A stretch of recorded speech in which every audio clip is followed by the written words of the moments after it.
So, welcome everybody. Thank you for coming here tonight. We're going to take some time to talk about how to cope with change. And tonight, I'm going to be teaching out of a book called 8 Steps to Happiness. And this book is written by a Buddhist, Geshe. His name is Geshe Kelsang Gyatso Rinpoche. And if you're interested in this book, I put the link in the chat, so feel free to check that out if you're interested. And the format for our class tonight will be an initial breathing meditation to calm our mind and set a good intention. And then I'm going to speak a little bit about the 8 Steps to Happiness and how to cope with change. And then we will conclude with a contemplative meditation on the teaching. And if there's time, I'll go ahead and open up the mic if there's any questions or any open discussion. So I just wanted to extend a warm welcome to all of you for joining tonight. I'm so happy that I could have the opportunity to spend some time with you. And if you're interested in more sessions like this, our center is now providing online classes on a pretty regular basis. Our resident teacher, her name is Chanzin. She's teaching pretty regularly by Zoom and also in person at the center. So behind me is a virtual background. This is not what our center looks like in the background. Just wanted to point that out to you. If you've seen on our website, there's some pictures about what the center looks like. So I'm actually remote right now, and that's a virtual background of Buddha Shakyamuni.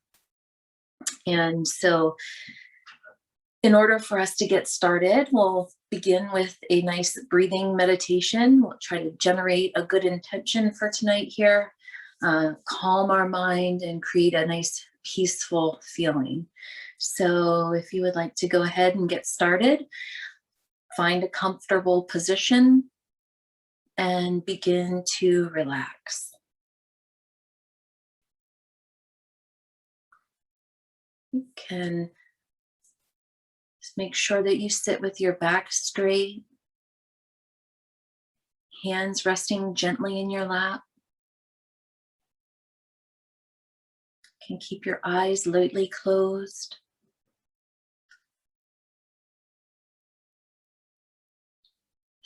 And just take a few moments to settle your mind.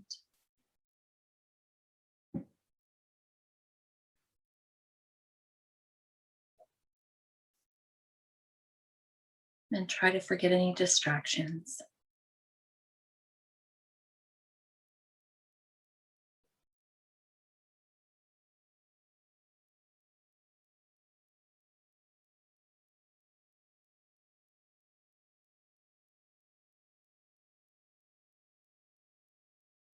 And as you begin to relax, just try to check through your body. You can start with the crown of your head and just try to release any pressure points or any points of tension. Just try to let them melt away.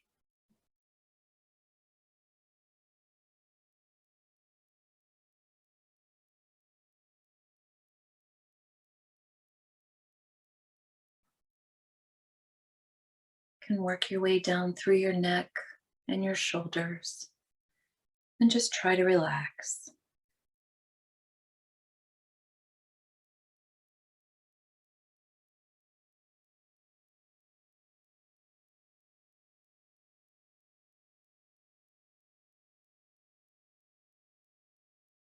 You can gently continue to work your way down your back,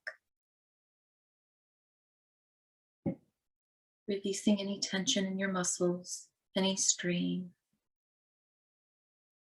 and just try to relax into your legs and down to your feet.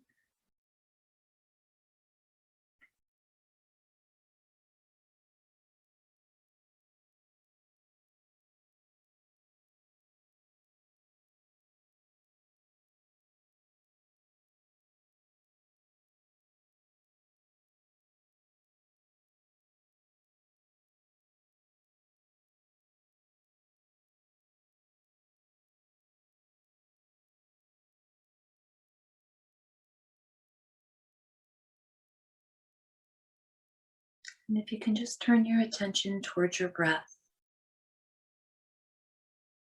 just notice the sensation of air as it enters through your nostrils,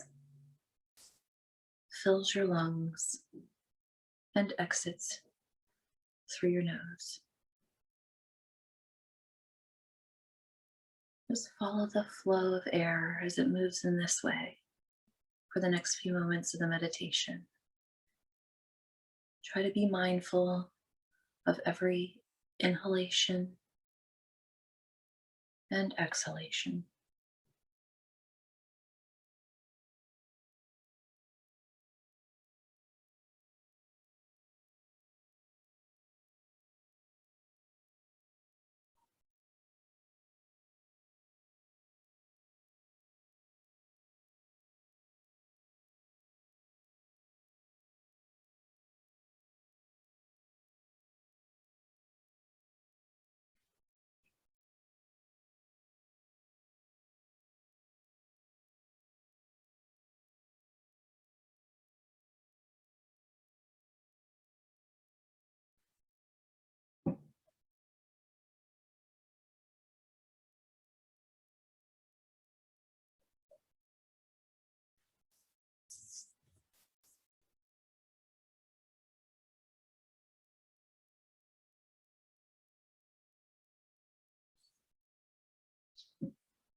And if your mind begins to wander, maybe you're thinking about work or some chores that you need to do, or a problem that you're dealing with. Try to imagine that all of those distractions gather together in the aspect of dark smoke. And as you exhale, imagine all of your distractions leaving your body, disappearing far off into the distance.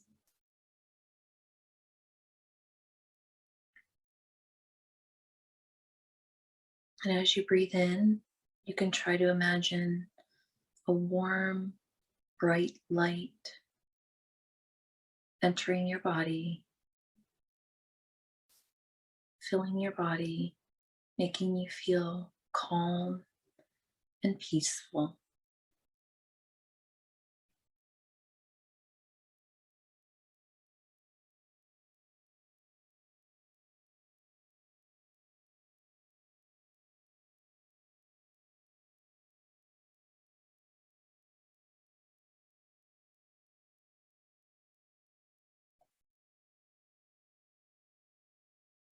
And try to breathe in this way for the next few moments of the meditation, visualizing a nice white, bright, warm light entering your body as you breathe in. And as you exhale, all your negative thoughts, distractions, negative feelings or anxiety gather together in the aspect of dark smoke and leave your body far off into the distance.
And if your mind begins to wander, Just gently bring it back to the breath.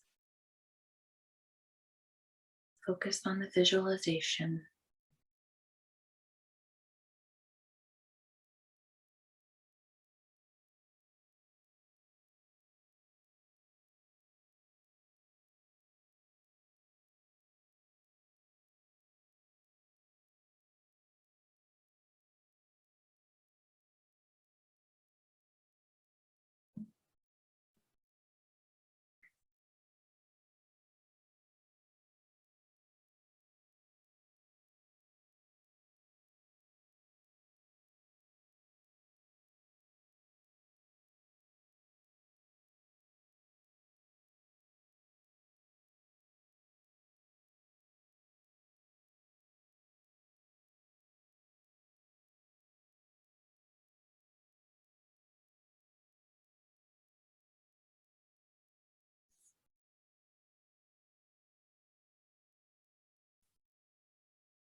As we continue to focus on the breath, we may start to feel calm, peaceful, and even a sense of joy develop.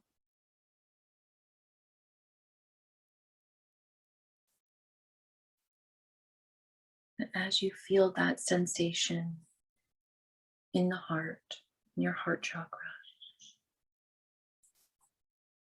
try to hold on to that feeling, whether it's calm, a peaceful feeling, or a sense of joy. Just try to hold on to that feeling for as long as possible.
And with this calm, peaceful feeling, we can think how wonderful it would be if all living beings could be calm, peaceful, have a sense of joy, have peace and happiness, free from suffering.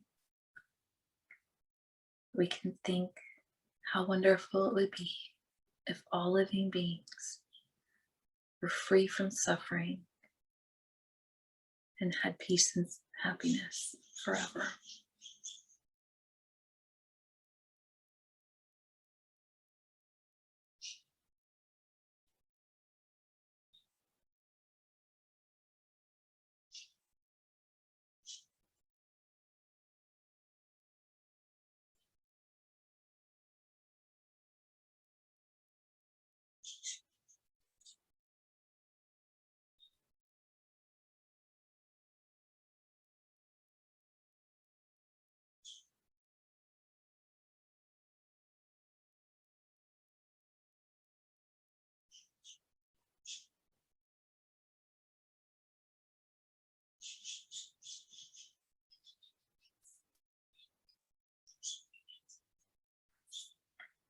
And you can begin to rise from meditation in your own time.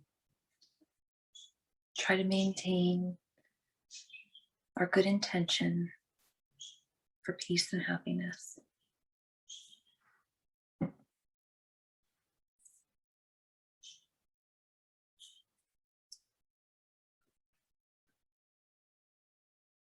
So I titled this class Coping with Change because there's been so much happening over the past year. COVID in particular has changed the world and created so much change in our lives. And it's not going away. We have not only COVID to deal with, but everyday life, whether there's changes happening at work or in our family life. We're constantly dealing with change, and it's not always easy. We spend a lot of time and energy trying to make our lives what we feel and what we want to be right. We want it to be the right setup for our lives. So a lot of times we want to have the right house, and we want to have the right car, the right job. And we spend a lot of energy making these things happen. We kind of compartmentalize everything in our lives. Like, this makes me happy, and if I have this, I will be happy. Or this makes me mad or angry or depressed, and if it happens to me, I'll be angry or depressed. Or if I don't get it, I might be angry or depressed or anxiety. And we sort of identify with these feelings that we have with respect to external conditions. And so we may feel like we have kind of our life. We've situated ourselves into a job, into our home, into our relationships, into our car, our education, whatever the case may be. We have these things that we've set up around ourselves. And if any one of them changes in a certain way, if we're in a relationship, for example, and it ends, we're dealing with difficult feelings as a result of that. Or a job, we may love our job, and perfect example, during COVID, many people lost their jobs. So how do we handle all these big changes that are happening around us and seem like they're going to keep coming? So it becomes our challenge to figure out, how do we do this? And one of the first steps is to recognize that our response to the change in our external conditions is what's really making us happy or sad. So in itself, a relationship isn't what makes us happy or sad, or a job in itself is not what makes us happy or sad. It's our response to that. It's how our mind reacts. And so if we really look closely, we can start to see and notice our reaction. So for example, we tend to think that there's things outside of us that make us happy. For one, for me, I'm convinced chocolate is what makes me happy. It works every time. I love chocolate, and I'm convinced that this is the answer for me. But then I eat chocolate, and I could still get upset. I might even get upset while I'm eating chocolate. So chocolate's not necessarily the source of my happiness. It's not necessarily the answer to what I'm looking for. I still go for it pretty much every day. And we all have these things that we're attached to. We're convinced that they make us happy. Maybe it's not chocolate for you. Maybe it's a relationship or something else or whatnot. So we all have something. So try to take a moment and think, what is that something that you feel makes you happy?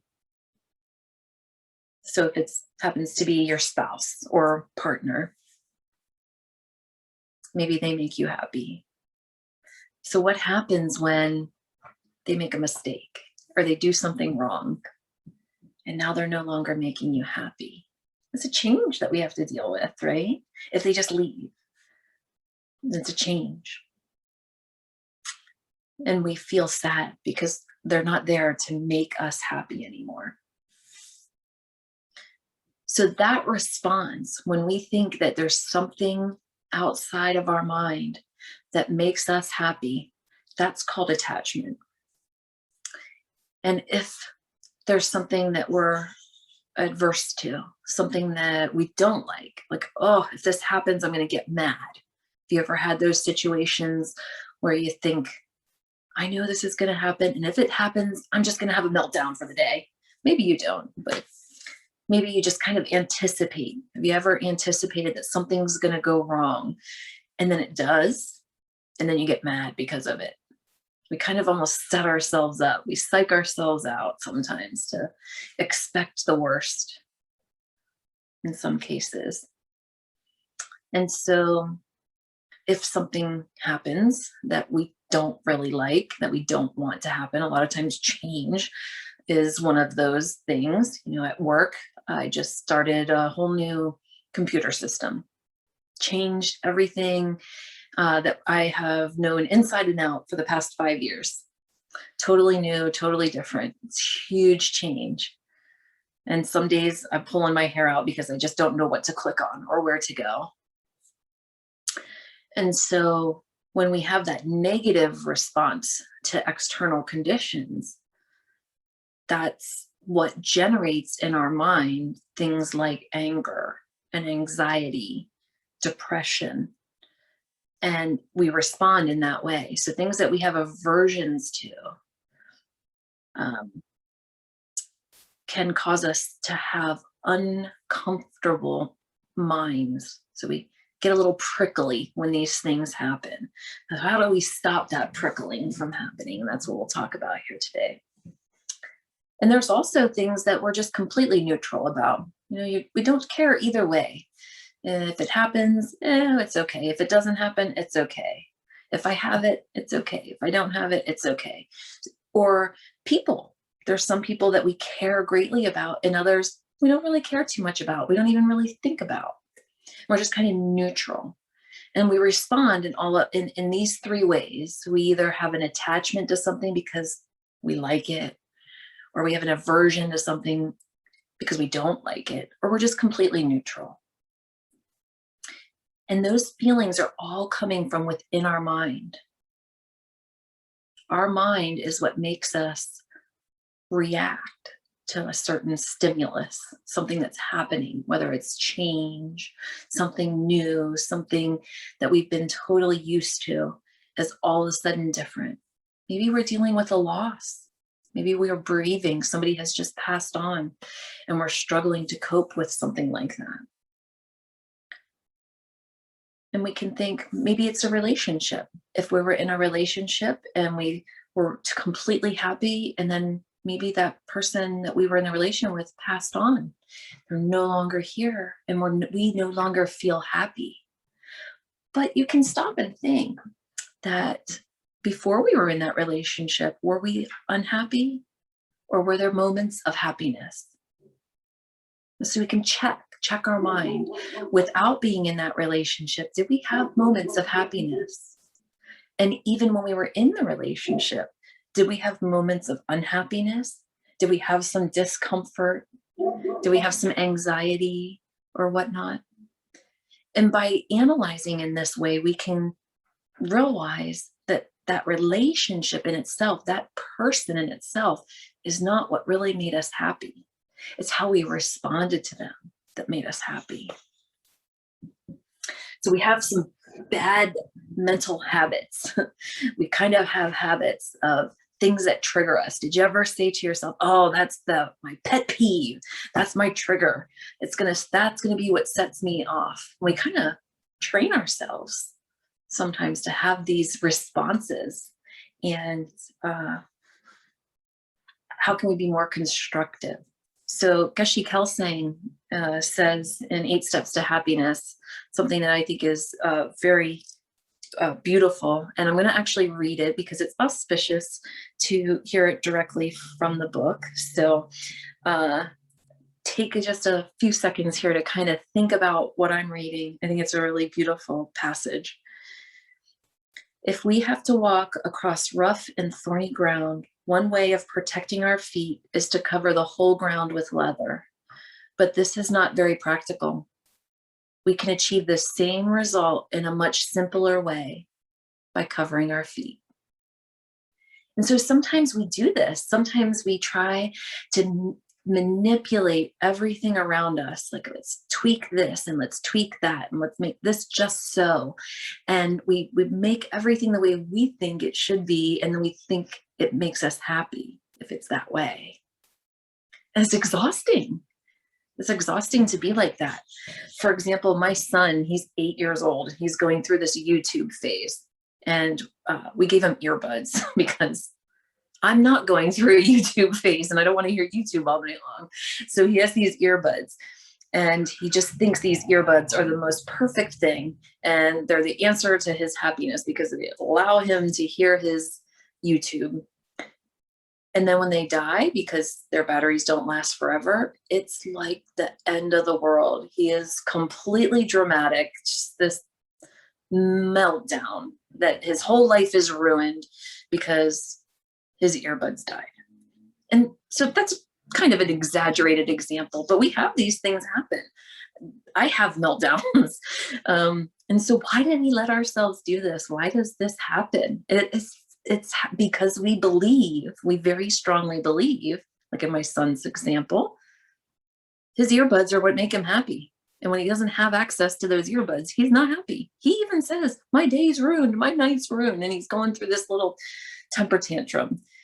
My husband and I think it's funny. Like, we can't believe the dramatics that come out of this. But then I stop and think, I probably did that myself. Maybe it wasn't earbuds. It was probably something. So we tend to do these kinds of things out there. So we have to check. We have to be mindful, check on ourselves, make sure, are we convincing ourselves? Is it something outside of our mind making us happy? Or is it our own mind that we're letting get hijacked and run off and go on a rampage? So I'm convinced that if my husband will make the bed for me every day, I'm going to be happy. And when I come home, if the dishes are done and the bed's made, I'm going to have a good night. I'm convinced.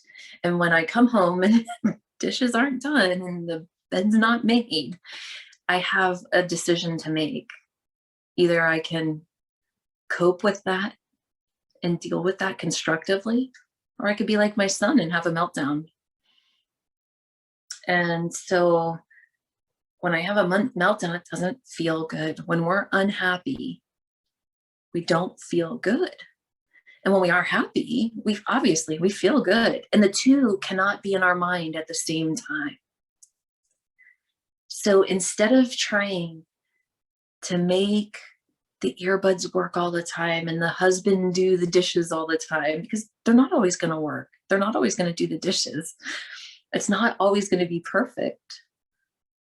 We can remember that in our mind, and we can think to ourselves more constructively instead of getting upset. How can I respond? What's the constructive way to respond in those types of situations? If somebody has passed away, it's hard and everybody has to deal with it. It hurts when we lose someone. So how do we get through that change? Our jobs are going to change. We're going to get older. I loved when I was in the 30s. It was great. And now at my current age, everything hurts. It's like my back hurts now. My foot hurts. That's like every day. It's something creaking and cracking. And it's only going to get worse. It's only going to change more. And I'm going to have to at some point be able to cope with it and deal with that. So how do we do that? I think there's two very important minds that we can keep, two very important opponents. And the one is love, and the other is patience. So if instead of out of using our bad mental habits, instead of reacting in anger or frustration, anxiety or depression, they're easy. It's easy to fall into that bad mental habit. It's a little bit harder to use patience, a little bit harder to use love as our response. But when we catch ourselves in that moment of anger, we catch ourselves in that moment of depression, or like, oh, why does my life have to be like this?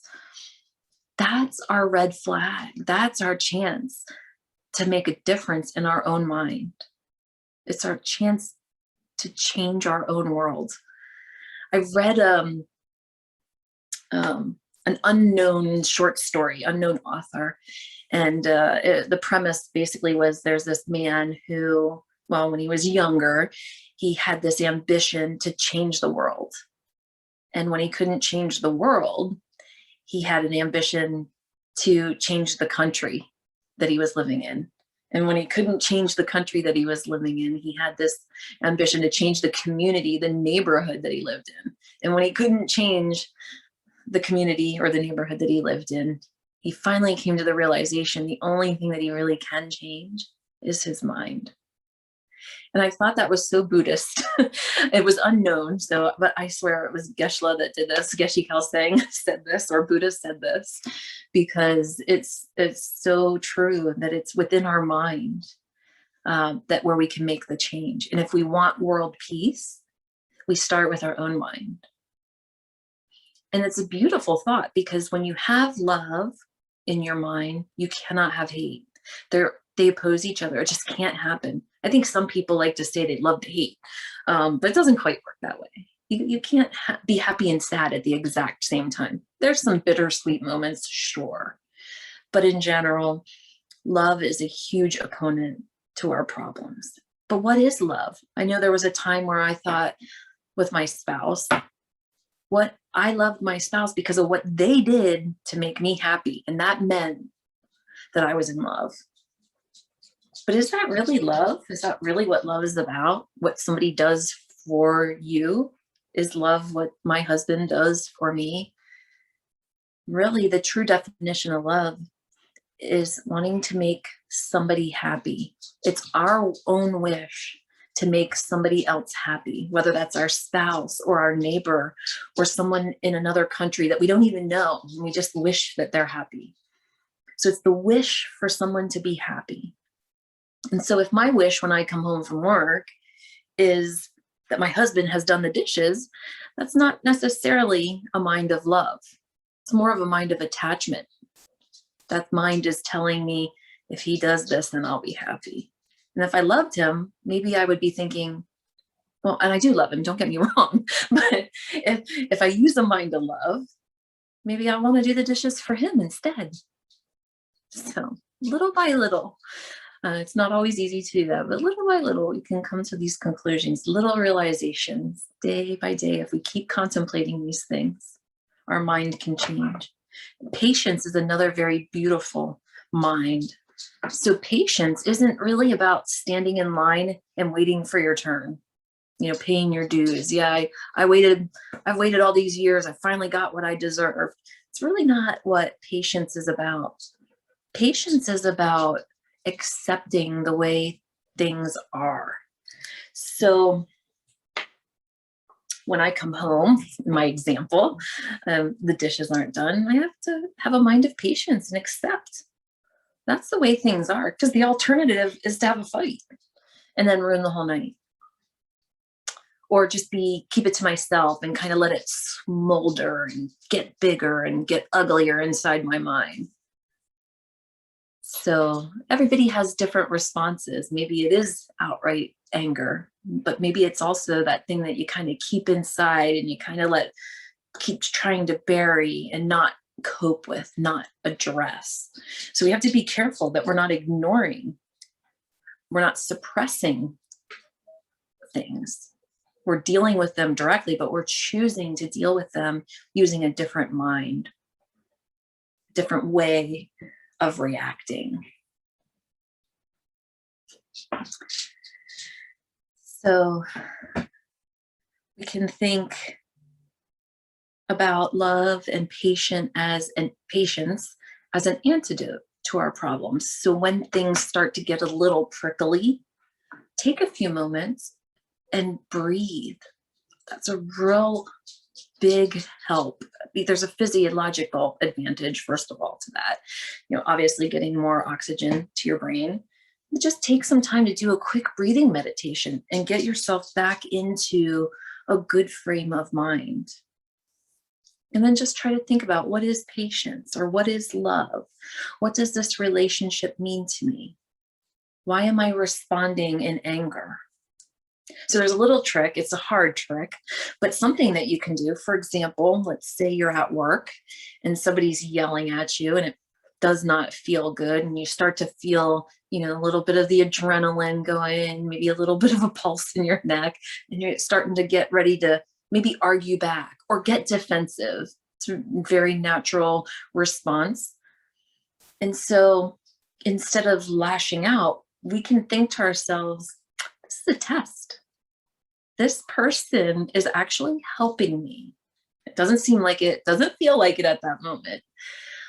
But if we think about it over time and practice this over time, every time somebody's yelling at us, that's a test for us to respond in a constructive way. It's our test to try and grow our love. It's a test for us to try and develop our patience, strengthen our patience. And we can even think, this is a Buddha trying to test me. And see if that helps us get through a situation. Some situations are really hard to get through, and it takes a little bit of work and a little bit of thinking, or a lot of work and a lot of thinking to get through it. But little by little, if you take the time to contemplate and meditate on the minds of love, or even compassion, patience, those are just a few virtuous minds that will bring about more peace and happiness in your life. It will help you cope with the changes. And so with that, I'd like to spend the rest of the presentation or a class doing a meditation on either love or patience, and go ahead and walk you through that. But before we do that, we definitely have some time. I can go ahead and open up the mic. If you have any questions, you should be able to take yourself off mute. And if you have any questions for me, I'll be happy to answer for you. And if you don't, that's okay too. And if for some reason the mute doesn't work, you can type something in the chat and I'll try to answer for you.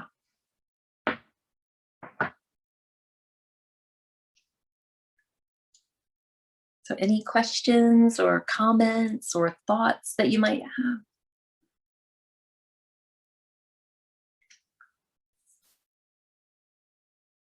Let's see if I can get you off of mute. For some reason, I'm not seeing my setting to unmute you, but you should be able to unmute yourselves.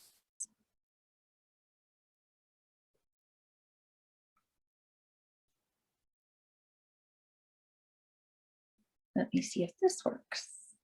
There we go. And no worries if you don't have any questions, just give you a moment here to think, and then we'll just settle into the meditation if no questions.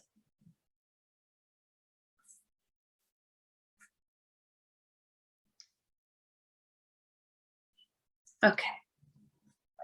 I'll go ahead and take that as no questions or comments at this time. So why don't we go ahead and get into our comfortable position for meditation.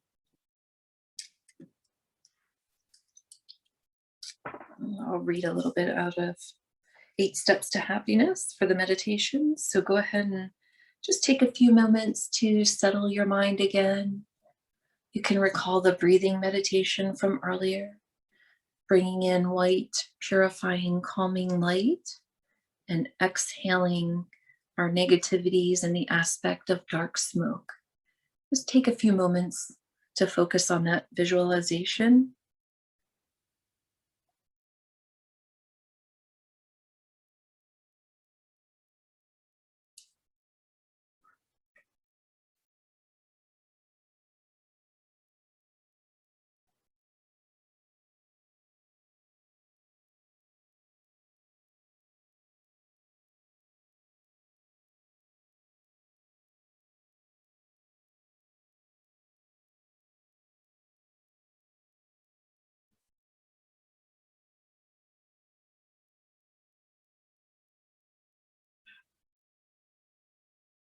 We can think to ourselves, we can change our home, we can change our partner,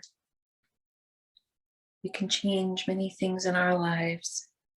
But until we change our restless, discontented mind, we will never find real happiness.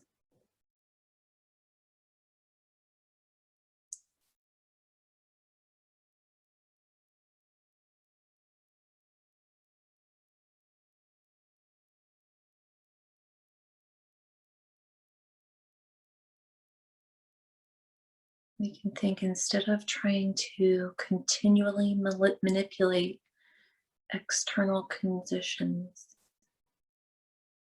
instead of trying to exhaust ourselves by making everything perfect around us, we can turn our mind inward, can turn our attention inward towards our mind.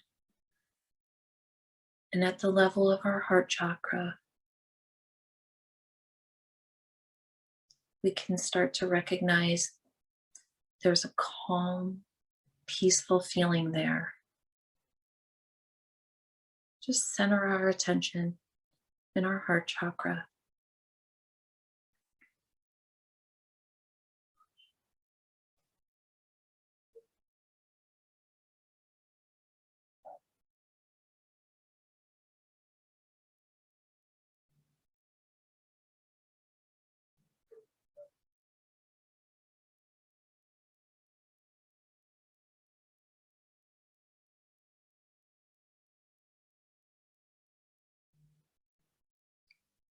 So just as it's more productive or more simple to cover our feet with leather rather than the ground,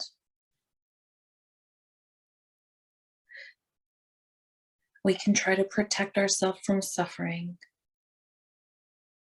by looking at our mind and changing our own mind.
And we can think, whenever negative states of mind arise, like anger, anxiety, or depression, maybe we're getting that prickly feeling from something changing that we don't want to see change.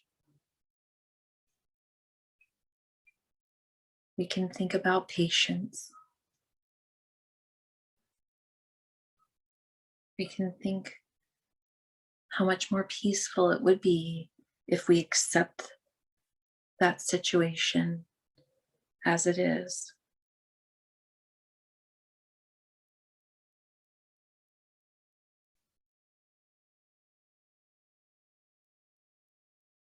We can remain calm and realize things change. This is the life we live. Things will change, and they will continue to change. And if we accept that change will happen, we can be patient with it, and it becomes easier to bear.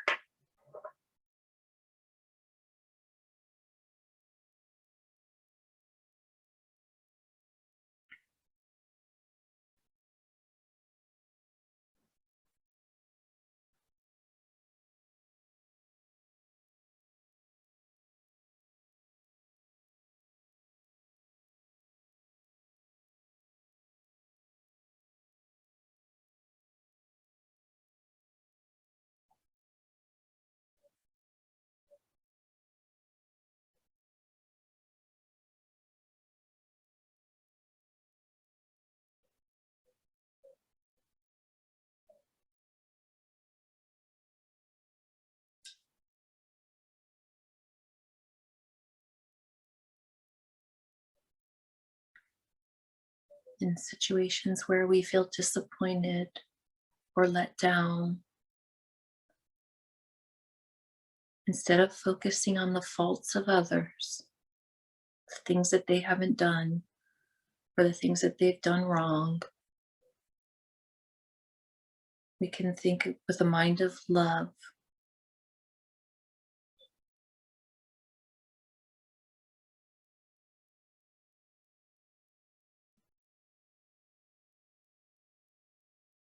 We can think of their good qualities, focus on their good qualities instead of what they didn't do for us. We can think, what can I do to make them happy? And in this way, we can grow our love.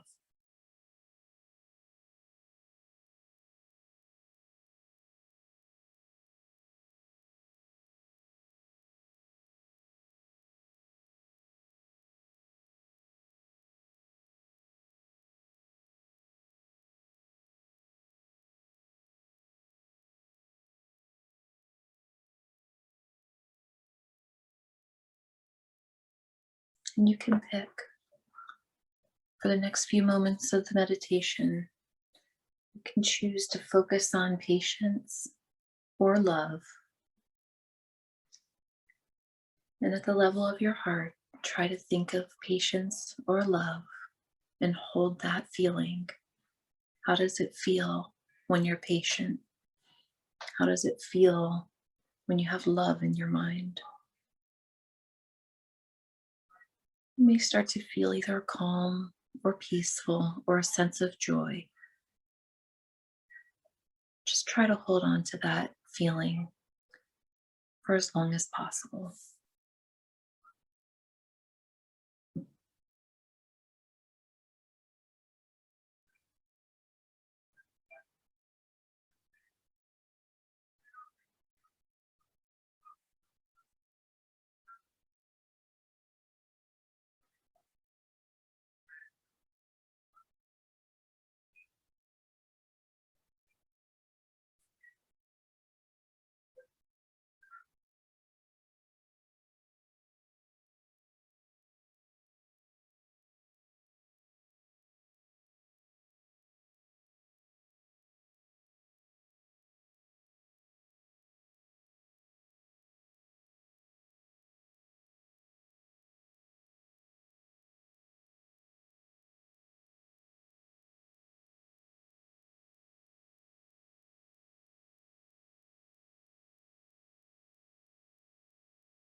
And if your mind begins to wander, gently bring it back to either love or patience.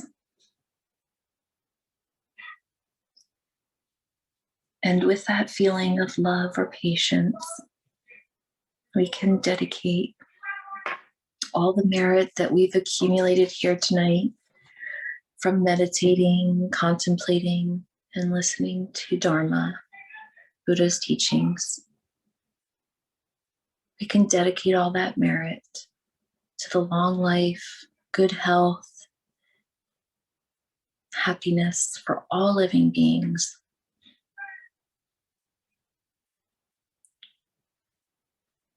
May their suffering always cease.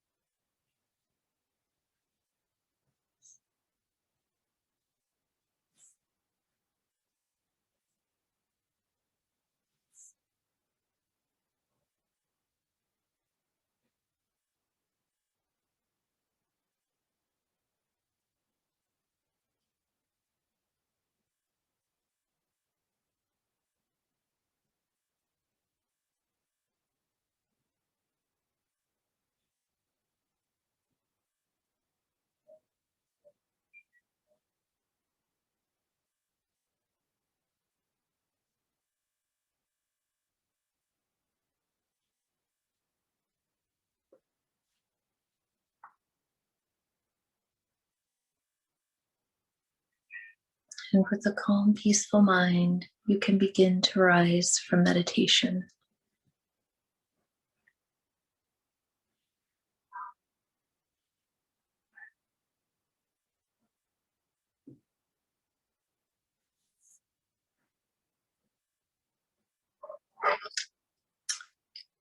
So just some advice for the meditation break.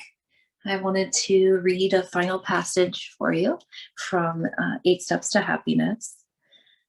So the first step towards changing our mind is to identify what states of mind produce happiness and which produce suffering. States of mind that are conducive to peace of mind and happiness are virtuous minds, like love and patience. Those that destroy our peaceful mind and cause us suffering are called delusions.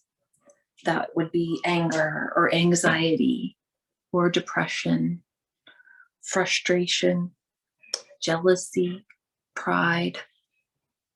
So the best way when we're not meditating to cope with these things when change comes is to apply the opponent. Can't have anger in our mind when we have love in our mind. And the best way to change our mind is to identify when those prickly feelings are there, when we have that anger. Try to catch it when it starts. And it may take us a little while to figure that out. It may happen after the fact. But if we're mindful and we keep an eye out for how we're reacting to external conditions, we can use our own mind to help make our situation more peaceful and more happy. And so with that, I wanted to thank you all for giving me the opportunity to talk here tonight with you. I hope that you enjoyed this presentation. And if you have any questions, please feel free to email me or to reach out to the center. We're on Facebook, Instagram, so feel free to reach out if you have any questions or you would like to hear more. And thank you so much for coming. I appreciate your time and your attention here. Take care.